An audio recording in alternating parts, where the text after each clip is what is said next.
지역별 주간 테러 정보, 아프간 소식입니다. 6월 17일 쿤두즈 이맘 샤이브 지역 알리프 비르디 이슬람 사원에서 폭탄 테러로 1명이 사망하고 7명이 부상했습니다. 탈레반 경찰 대변인은 폭발물이 사원 내부에 설치되어 있다고 전했습니다. 아직 공격의 배후를 주장하는 단체는 나타나지 않았습니다. 이맘 샤이브 지역 샤원에선 지난 4월에도 폭발이 발생, 신도 36명이 사망하고 수십 명이 부상했습니다. 당시 공격은 금요 예배를 하던 수피파를 겨냥한 것이었습니다.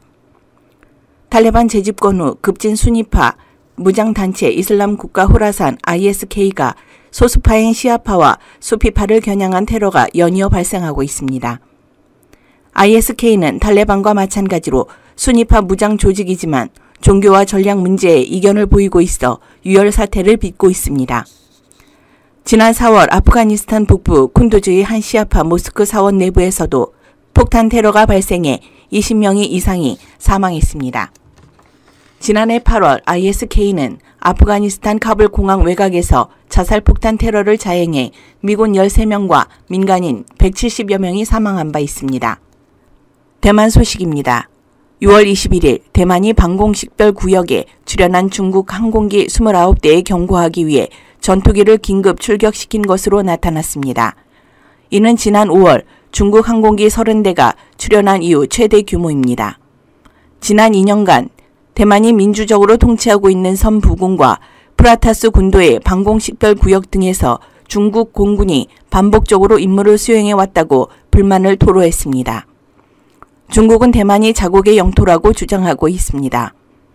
대만은 중국이 인근에서 반복해서 벌이는 군사활동을 그레이존 전투라고 부르는데 이 전투는 대만군을 반복해서 괴롭혀 그들을 지치게 하는 동시에 대만의 반응을 시험하려는 목적도 갖고 있습니다. 이 같은 중국의 움직임은 지난 5월 30일 대만이 공식별 구역에 중국 항공기 30대를 띄운 이후 최대 규모입니다. 올해 들어 가장 큰 규모의 중국 항공기 출현은 39대가 뜬 지난 1월 23일이었습니다. 중국은 항공기를 띄우는 것이 자국의 주권을 지키기 위한 훈련이라는 입장입니다. 그러나 대만은 어떠한 위협에도 대응할 수 있도록 감시하고 순찰하고 있는 상태에 있습니다. 중동 북아프리카 시리아 소식입니다. 6월 20일 북부 라카주에서 버스가 무장 세력의 공격을 받아 군인 11명과 민간인 2명이 사망했습니다. 국방부는 공격을 받은 버스가 군용 버스가 아니며 테러리스트들의 소행이라고 주장했습니다. 이번 공격의 배후를 자처하는 세력은 아직 나타나지 않고 있습니다. 시리아 내전 감시 단체인 시리아 인권 관측소는 이슬람 수니파 극단주의 테러 조직이 이슬람 국가 IS의 잔당들이 기습 공격을 감행한 것으로 보인다고 추정하고 있습니다. IS는 2014년 이슬람 국가 수립 선포 이래 이라크와 시리아 국토의 3분의 1가량을 통제하고 주민 수백만 명을 사실상 군 주가 형태로 지배하다가 2019년 3월 미국 등이 후원하는 시리아 내 쿠르드족 민병대와 이라크군에 의해 패퇴당했습니다. 현재 1만 명 정도의 잔당이 남아 재기를 노리는 것으로 알려져 있습니다. 현재의 IS 잔당은 시리아에서 쿠르드 민병대나 정부군을 대상으로 기습을 펼치거나 이라크 등지에서 산발적인 테러를 감행하고 있습니다. 이란 소식입니다. 6월 20일 이란 정예군 혁명수비대 소속 함정이 걸프 해역 페르시안만에서 미국 군함을 도발했습니다. 이란 소식입니다. 6월 20일 이란 정예군 혁명수비대 소속 함정이 걸프 해역 페르시안만에서 미국 군함을 도발했습니다.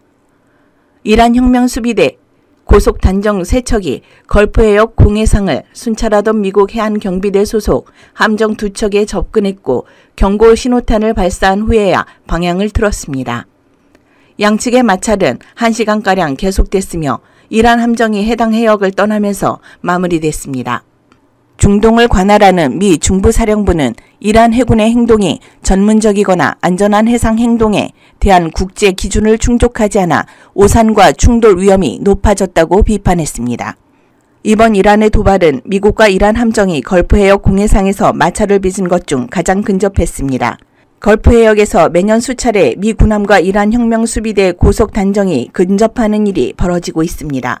또한 이란 항공기가 공해상에서 미 군함에 위협적이고 위험한 작전을 수행한다고 비난해왔습니다. 이란의 도발은 서방과 이란의 핵 합의 JCPOA 포괄적 공동행동계획 복원 협상이 교착에 빠진 상황에서 발생했습니다. 사하라 이남 아프리카 에티오피아 소식입니다. 6월 20일 오로미아주 작은 농촌마을 6곳에서 무장 괴한들의 공격으로 민간인 수백 명이 사망했습니다.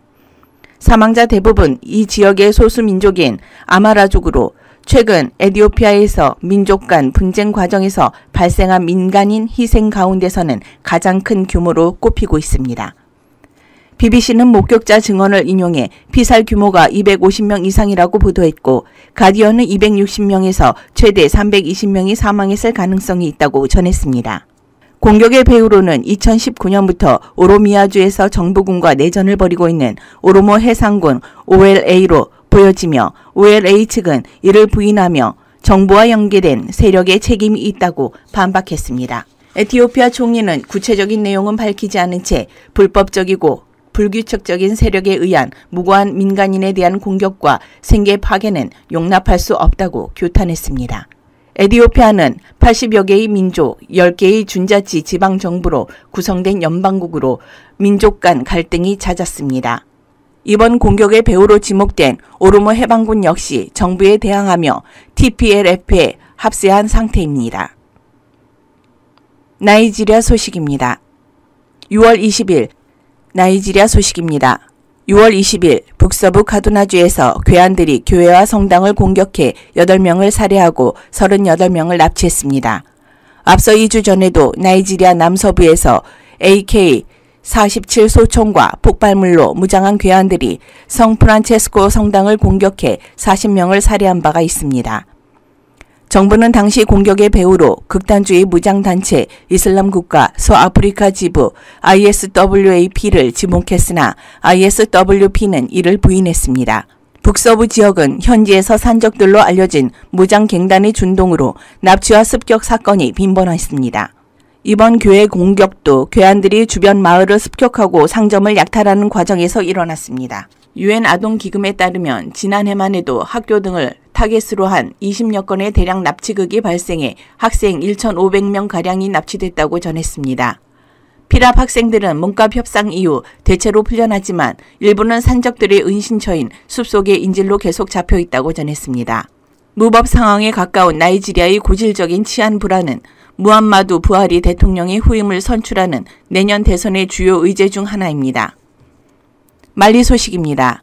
6월 20일 중부 방카스 지역의 몇몇 마을들이 지하드 반군의 공격으로 민간인 132명이 사망했습니다.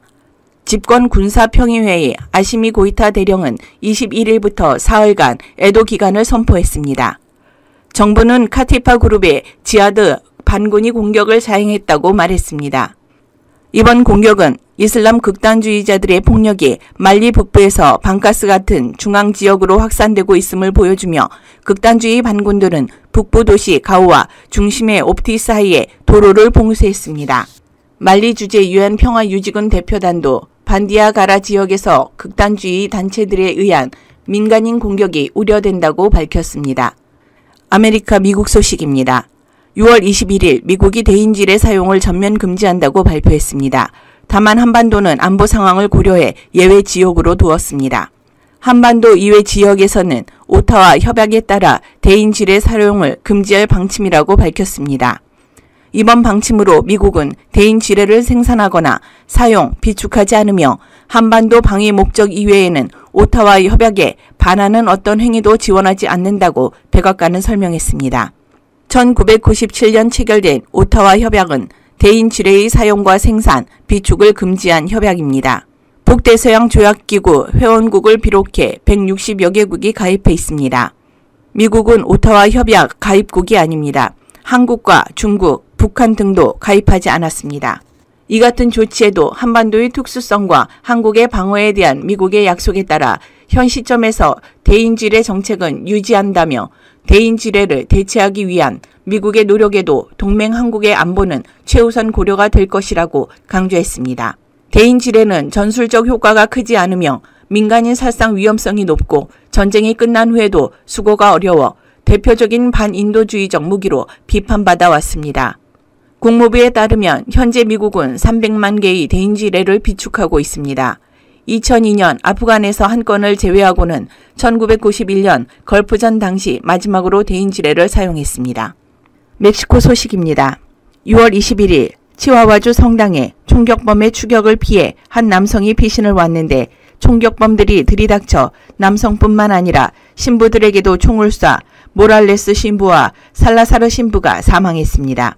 현지 언론들은 성당으로 피신 간 남성은 페드로라는 이름의 여행 가이드라고 보도했습니다. 유럽, 러시아, 리투아니아 소식입니다. 6월 19일 리투아니아가 자국을 지나 칼리닝그라드로 지나는 화물 열차 운행을 금지하면서 러시아와 갈등이 폭발했습니다. 러시아 외교부는 화물 운송이 빠른 시일 내에 회복되지 않으면 국익 보호를 위해 조치를 취할 권리가 있다고 노골적으로 적대적 도발적이라고 비난하며 경고했습니다.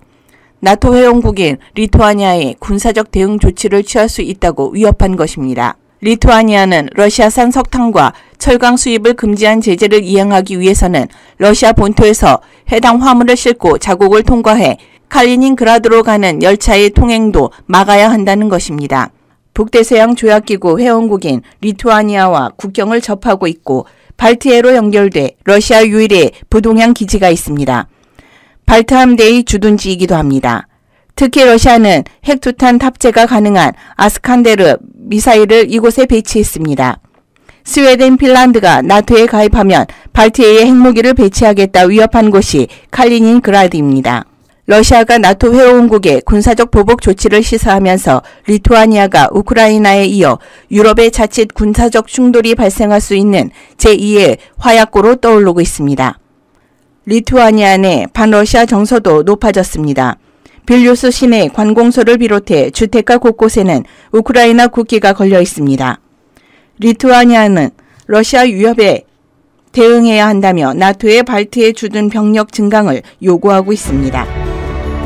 이상 지역별 주간 테러 정보였습니다.